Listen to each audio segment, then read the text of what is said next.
칠흑 같은 어둠을 뚫고 거대한 폭음이 이란의 수도 테헤란을 뒤흔듭니다. 미군의 정밀 타격으로 방공망이 무너지고 탄도미사일 발사대가 고철더미로 변해가는 아비규환의 현상입니다. 대부분의 서방 국가들이 자국민을 데리고 서둘러 철수를 마친 지금 이 위험한 도시에 여전히 불을 밝힌 건물이 있습니다. 건물 옥상에는 붉고 푸른 태극기가 선명하게 펄럭이고 있습니다. 대한민국 대사관입니다. 전 세계가 이란을 등지고 떠날 때 한국은 왜 끝까지 이곳에 남기로 결정했을까요? 표면적인 이유는 현지에 남은 다문화 가정과 교민 40명을 지키겠다는 명분입니다. 하지만 외교가 깊숙한 곳에서는 전혀 다른 목소리가 흘러나오고 있습니다. 전쟁 이후의 호르무즈 해협을 생각한다면 지금 이란을 떠나는 건 자살 행위나 다름없습니다. 이건 단순한 의리가 아니라 대한민국 경제의 생명줄을 건 거대한 보험입니다. 전쟁이 한창인 지금 이란에 남는 것이 전후 중동 질서 재편에서 엄청난 어드밴티지가 될 것이라는 계산입니다. 하지만 이 선택은 자칫하면 우리의 가장 강력한 우방인 미국과의 동맹을 흔드는 위험한 악수가 될 수도 있습니다. 폭격 속에서도 태극기를 내리지 않은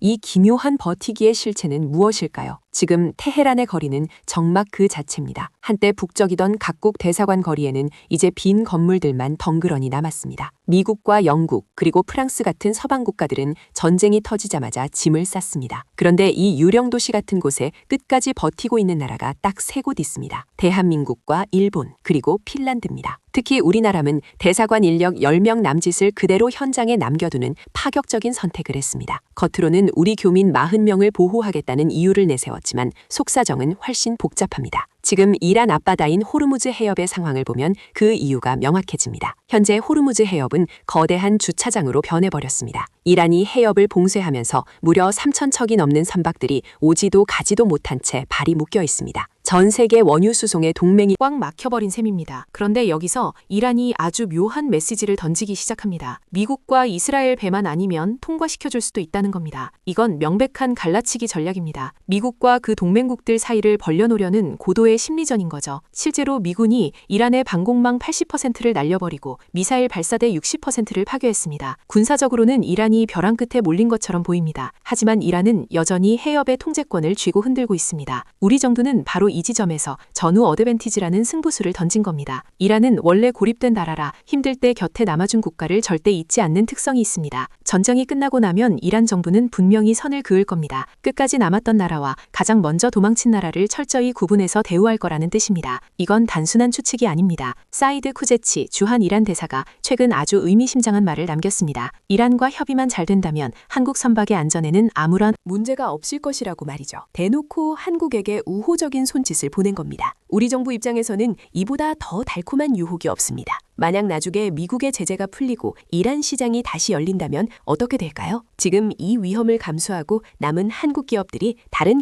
경쟁국들보다 훨씬 유리한 고지를 점령하게 될 겁니다. 에너지 안보 측면에서도 호르무즈 해협은 포기할 수 없는 생명줄입니다. 우리나라 원유 수입의 상당 부분이 이곳을 통과하기 때문입니다. 결국 지금의 잔류 결정은 전쟁 이후를 내다본 거대한 포지셔닝 게임인 셈입니다. 하지만 이 전략에는 치명적인 독이 섞여 있습니다. 우리가 이란의 손을 잡는 것처럼 보이는 순간 미국과의 관계가 묘해지기 때문입니다. 이란은 지금 한국을 미국 동맹의 약한 고리로 보고 집요하게 파고들고 있습니다. 쿠제치 대사는 한국이 미국과 이스라엘 주도의 불법적인 전쟁에 동참하지 않기를 바란다고 못을 박았습니다. 이건 대놓고 우리에게 미국 편에 서지 말라고 압박하는 것이나 다름없습니다. 중동 전문가들은 이 상황을 매우 우려 섞인 시선으로 바라보고 있습니다. 이란이 한국을 주목하는 진짜 이유는 우리가 미국의 핵심 동맹국이기 때문이라는 분석입니다. 우리의 에너지 수송로 확보 노력이 자칫 서방 연대에서 이탈하는 신호로 오해받을 수 있다는 경고입니다. 지금 우리 외교부는 그야말로 살얼음판 위에서 줄타기를 하고 있습니다. 한쪽에서는 경제적 실리와 에너지 안보를 챙겨야 하고 다른 한쪽에서는 굳건한 한미 동맹을 증명해야 합니다. 트럼프 대통령은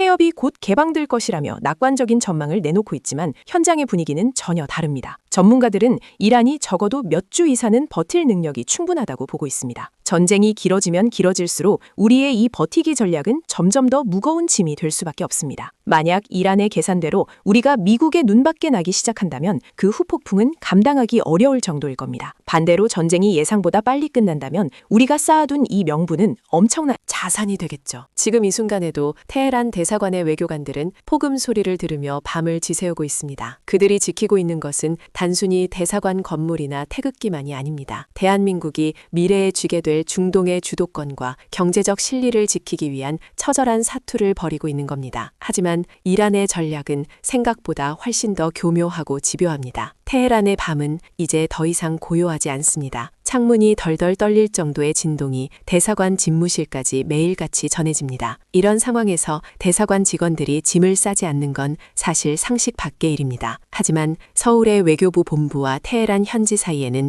긴박한 전문이 쉴 새 없이 오갑니다. 지금 우리가 철수하면 지난 수십 년간 공들인 중동 네트워크가 한순간에 무너집니다. 외교관의 목소리에는 비장함마저 감돕니다. 그들이 폭격의 공포를 견디며 버티는 진짜 이유는 따로 있습니다. 바로 호르무즈 해협이라는 거대한 도박판에서 판돈을 잃지 않기 위해서입니다. 현재 해협에 묶여있는 3천 척의 배들은 단순한 숫자가 아닙니다. 그 배들 안에는 전 세계 경제를 돌리는 원유와 가스, 그리고 수조 원어치의 물자가 실려 있습니다. 이란은 이 배들을 인질로 잡고 전 세계를 향해 아주 위험한 제안을 던지고 있습니다. 우리와 대화하는 나라의 배는 무사히 통과시켜주겠다는 유혹입니다. 여기서 한국이 가장 먼저 손을 들고 나간다면 어떻게 될까요? 당장 우리 기업들의 배는 안전을 보장받을 수 있을지 모릅니다. 하지만 그 대가는 생각보다 훨씬 가혹할 수 있습니다. 미국은 지금 이 상황을 아주 불쾌한 시선으로 지켜보고 있기 때문입니다. 워싱턴의 고위 관계자들 사이에서는 이미 한국의 행보에 대한 우려가 나오고 있습니다. 동맹국들이 하나로 뭉쳐 이란을 압박해야 하는 시점에 한국이 독자 노선을 벗는 것처럼 보이기 때문입니다. 이란은 바로 이 틈새를 아주 정확하게 파고들고 있습니다. 그들은 한국을 미국 주도의 대이란 전선에서 가장 약한 고리로 지목했습니다. 실제로 이란 정부 관계자들은 한국 대사관을 향해 끊임없이 한국이 미국의 불법적인 전쟁에 가담하지 않는다면 전후 복구 사업에서 엄청난 특혜를 주겠다는 약속입니다. 이건 단순한 경제적 이득을 넘어선 고도의 심리전입니다. 만약 우리가 이 유혹에 넘어가 미국과의 공조에서 이탈하는 모습을 보인다면 어떻게 될까요? 한미 동맹의 근간이 흔들리는 것은 물론이고 국제사회에서 한국의 신뢰도는 바닥으로 추락할 겁니다. 반대로 이란의 요구를 완전히 무시하고 철수해버린다면 어떨까요? 전쟁이 끝난 뒤 호르무즈 해협의 통제권을 여전히 이란이 쥐고 있다면 우리 경제는 치명타를 입게 됩니다. 기름 한 방울 나지 않는 우리나라에게 호르무즈는 말 그대로 생명줄이기 때문입니다. 이란은 과거에도 자신들에게 등을 돌린 나라들에게 아주 가혹한 보복을 했던 전례가 있습니다. 한번 적대 관계로 돌아서면 다시 관계를 회복하는데 수십 년이 걸리는 나라가 바로 이란입니다. 우리 정부가 폭격 속에서도 대사관을 유지하는 건 바로 이 최악의 시나리오를 막기 위한 보험입니다. 하지만 보험료가 너무 비싸다는 게 문제입니다. 현지에 남은 외교관들의 생명은 물론이고 국가의 외교적 명운까지 걸려 있으니까요. 지금 테헤란 대사관 주변에는 이란 보안군들이 삼엄한 경계를 서고 있습니다. 겉으로는 보호를 명목으로 내세우고 있지만 사실상 감시나 다름없습니다. 한국 대사관이 언제 짐을 싸는지 그리고 누구와 접촉하는지 일거수일투족을 지켜보고 있는 겁니다. 이런 압박 속에서 우리 외교관들은 매일 밤 이중의 공포와 싸우고 있습니다. 하늘에서 떨어지는 미국의 미사일과 옆에서 지켜보는 이란의 서늘한 시선입니다. 그런데 여기서 우리가 놓치고 있는 아주 중요한 사실이 하나 더 있습니다. 이란이 한국을 붙잡아 두려는 진짜 목적이 단순히 경제적 파트너십 때문만은 아니라는 점입니다. 그들은 한국을 일종의 방패막이로 활용하려 하고 있습니다. 주요 동맹국인 한국의 대사관이 테헤란에 남아있는 한 미국도 함부로 대규모 폭격을 가하기 어렵다는 계산입니다. 즉, 우리 외교관들이 의도치 않게 이란의 인질이자 인간 방패 역할을 하고 있을지도 모른다는 뜻입니다. 이 사실이 알려진다면 국내 여론은 걷잡을 수 없이 악화될 것이 뻔합니다. 자국민의 안전을 담보로 위험한 도박을 하고 있다는 비판을 피하기 어렵기 때문입니다. 실제로 정치권 일각에서는 당장 대사관을 철수시키라는 목소리가 커지고 있습니다. 하지만 정부는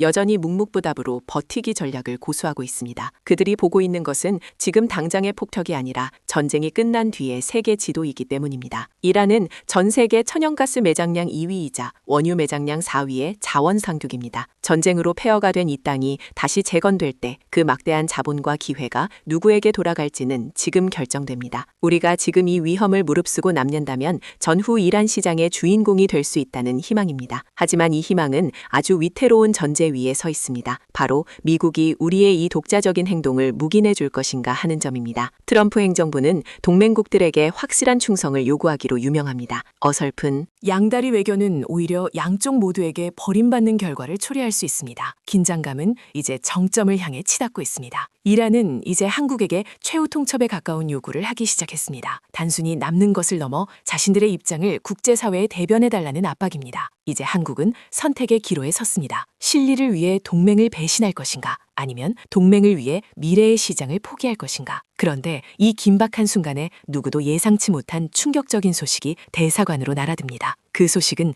다름 아닌 미군 사령부로부터 날아온 긴급 경고였습니다. 향후 1시간 이내에 대사관 바로 옆 전략 요충지에 대한 대규모 정밀 폭격이 시작될 것이라는 통보였습니다. 사실상 지금 당장 짐을 싸서 나가지 않으면 목숨을 보장할 수 없다는 최후 통첩이나 다름없었습니다. 대사관 안은 순식간에 아수라장이 되었고 서류를 파괴하는 분쇄기 소리가 요란하게 울려 퍼졌습니다. 바로 그때 이란 외무부 고위 관계자가 대사관 정문을 두드렸습니다. 그는 겁에 질린 표정이 아니라 오히려 서늘할 정도로 차분한 눈빛으로 우리 외교관을 바라봤습니다. 지금 나가시면 다시는 이 땅에 태극기를 걸 수 없을 겁니다. 이란 측의 경고는 명확했습니다. 미국의 폭격보다 무서운 건 전쟁이 끝난 뒤 한국이 마주하게 될 영원한 불이익이라는 협박이었습니다. 하늘에서는 미군 전투기의 굉음이 들려오고 땅에서는 이란의 서슬퍼런 감시가 숨통을 조여오는 절체절명의 순간이었습니다. 대사관 직원들은 서로의 얼굴을 바라보며 마른 침을 삼켰습니다. 여기서 떠나면 동맹의 안전을 택하는 것이지만 수십 년간 쌓아온 중동의 미래는 잿더미가 됩니다. 반대로 남는다면 목숨을 건 도박이자 미국과의 관계 파탄을 감수해야 하는 상황이었습니다. 폭격 시작까지 남은 시간은 단 30분이었습니다. 긴박한 무전 소리가 집무실을 가득 채우고 본국에서는 대통령의 최종 결단을 기다린다는 메시지가 도착했습니다. 그 순간 대사관 옥상에 걸린 태극기가 강한 바람에 찢길 듯이 펄럭였습니다. 모두가 숨을 죽이고 지켜보는 가운데 우리 외교관은 천천히 무전기를 들었습니다. 우리는 한 발짝도 움직이지 않습니다. 이 짧은 한마디는 단순한 고집이 아니었습니다. 그것은 대한민국이 전후 중동 질서의 중심에 서겠다는 가장 위험하고도 강력한 선언이었습니다. 곧이어 지면을 뒤흔드는 거대한 폭발음과 함께 대사관 창문이 산산조각 났습니다. 화염이 밤하늘을 붉게 물들였고 검은 연기가 태극기를 뒤덮기 시작했습니다. 하지만 연기 사이로 비친 그 깃발은 여전히 그 자리에 꼿꼿이 서 있었습니다. 죽음의 공포마저 집어삼킨 이 무모한 버티기는 이제 단순한 외교를 넘어선 국가적 생존 투쟁으로 변질되었습니다. 이란 관리의 눈에는 경악과 경외심이 동시에 스쳐 지나갔습니다. 한국이 보여준 이 비정상적인 진영은 이란 지도부의 마음을 흔들기에 충분했습니다. 그러나 진짜 문제는 폭격이 멈춘 뒤에 찾아왔습니다. 연기 자욱한 대사관 정문 앞으로 정체불명의 검은 차량들이 줄지어 도착하기 시작한 겁니다. 그 차에서 내린 건 무장 괴한이 아니라 이란 정부의 핵심 실세들이었습니다. 그들은 파편이 튄 대사관 마당에 서서 우리 외교관의 손을 굳게 잡았습니다. 고립된 나라가 가장 힘들 때 곁을 지켜준 나라를 어떻게 대우하는지 똑똑히 보여주겠다는 약속이었습니다. 우리는 오늘 단순히 건물을 지킨 게 아니라 대한민국의 미래를 지킨 겁니다. 현장에 남은 외교관의 이 한마디는 우리가 짊어진 국익의 무게를 다시금 생각하게 합니다. 하지만 이 승부수가 달콤한 열매가 될지 아니면 독이 든 성배가 될지는 아직 아무도 모릅니다. 우리는 지금 에너지 안보라는 생명줄과 한미 동맹이라는 근간 사이에서 가장 위험한 줄타기를 하고 있습니다. 폭음이 멈추고 연기가 거친 뒤에야 우리는 이 선택의 진짜 청구서를 받아들게 될 겁니다. 실리를 챙긴 영리한 외교였을까요? 아니면 동맹을 저버린 무모한 도박이었을까요? 테헤란의 밤하늘 아래 여전히 펄럭이는 태극기가 그 해답을 기다리고 있습니다. 여러분은 폭격 속에서도 철수하지 않은 이 선택이 과연 옳았다고 생각하시나요? 대한민국 외교의 운명을 건 이 버티기의 결말은 이제 역사가 증명할 차례입니다.